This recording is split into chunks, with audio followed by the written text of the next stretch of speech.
국사 한국사는 이무적.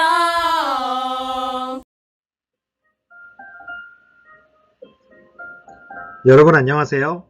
교과서 읽어주는 남자 이무정입니다. 이번 시간에는 전근대 한국사 중에 통치체제만 정리해서 읽어드려 볼게요. 저는 전근대 통치 시스템을 시기상으로는 통일신라와 발해, 고려, 조선으로 구분하였습니다. 그리고 카테고리는 중앙통치체제, 지방행정제도, 교육기관 및 관리선발로 나누어 정리해 드릴 겁니다. 먼저 중앙통치체제를 살펴보죠. 통일신라와 발해는 늘어난 영토와 백성을 효율적으로 다스리기 위해 통치체제를 새롭게 확립하였습니다. 통일신라의 신문왕은 국가의 기밀사무를 관장하는 집사부를 중심으로 중앙행정관서와 관직체계를 정비하였습니다. 발해는 8세기 이후 당의 문물을 수용하면서 통치체제를 정비하였는데요. 중앙행정기구는 당의 삼성육부를 토대로 개편하였지만 유교 동목으로 관서의 명칭을 정하는 등 독자성도 드러났습니다. 고려는 중국의 제도를 받아들여 중앙통치조직을 고려의 실정에 맞게 이성육부체제로 운영하였습니다. 국가의 중대사는 중서문화성의 고위관료인 제신과 중추원의 고위관료인 추밀이 도병마사 식목도감에서 회의를 하여 결정하였습니다. 또한 어사대의 관료와 중서문화성의 낭사는 언론을 담당하여 정치 운영에서 견제와 균형을 이루는 역할을 했습니다. 조선은 유교 정치 이념에 따라 권력 분산과 언론 활성화를 통한 공론 정치를 추구하였습니다. 그 결과 의정부와 육조 중심의 중앙통치조직이 마련되었습니다. 의정부는 국정을 협의하고 정사를 총괄하는 최고기구였고 육조는 국가의 행정을 분야별로 나누어 맡았습니다. 사헌부, 사간원, 홍문관의 3사는 왕과 대신들을 견제하는 언론 기능을 담당하여 권력 독점과 부패를 방지하였습니다. 다음으로 지방행정제도를 정리해 보겠습니다. 통일신라는 구주 오소경인데요. 통일신라는 지방제도도 개편하여 전국을 구주로 나눴으며 교통과 군사상 요충지에 오소경을 설치하여 수도의 지리적 한계를 보완하였습니다.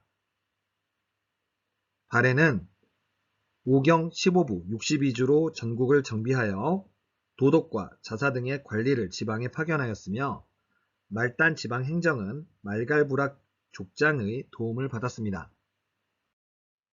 고려의 지방행정조직은 경기, 오도, 양계로 나누었는데요.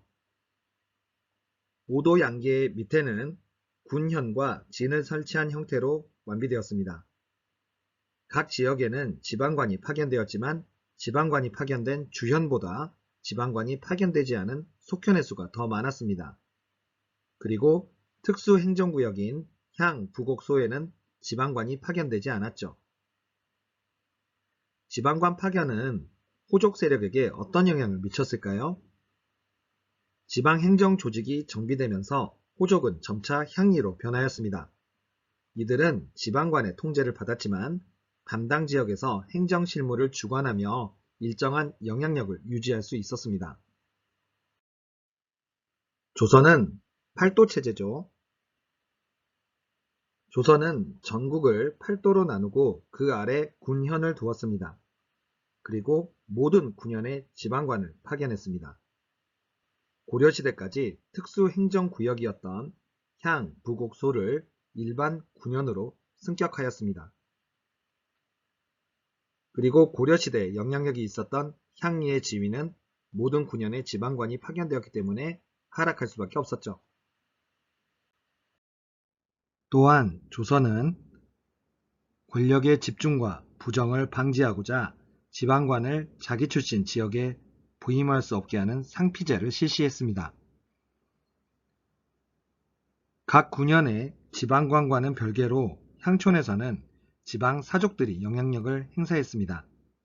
성종 이후 지방사족들이 중앙에 진출하면서 이들의 의견도 공론 정치의 한 축으로 여겨졌죠. 공론의 형성층이 지방으로까지 확대되면서 조선의 유교적 통치 이념이 더욱 정착되어 갔습니다.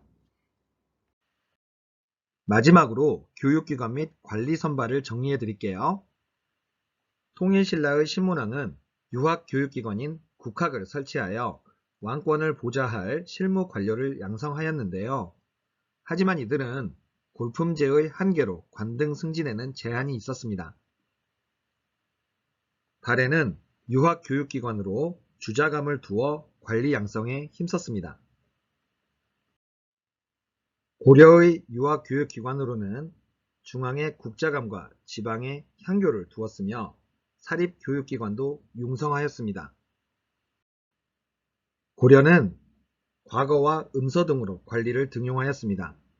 과거는 문신 관료를 뽑는 제술과와 명경과, 기술관을 뽑는 잡과로 나뉘었습니다. 공신이나 오품 이상의 관리의 자손은 음서를 통해 관직에 임용될 수 있었습니다. 조선은 엄격한 교육과 시험을 통해 관리를 선발하였습니다. 교육기관으로는 서울의 성균관과 사부학당, 지방에 향교를 두었으며 사립교육기관으로는 서원과 서당이 있었습니다. 조선의 관리 등용은 주로 과거를 통해 이루어졌습니다. 과거에는 문과, 묵과, 잡과가 있었으며 문관을 뽑는 문과를 가장 중요시하였습니다. 여러분, 교과서 여기저기 흩어져 있는 통치 체제만 모아서 읽어드려 봤는데요. 어떻게 공부하기 편하실 것 같으세요? 그럴 거라고 믿어요. 그럼 전 이만 물러가 볼게요. 안녕.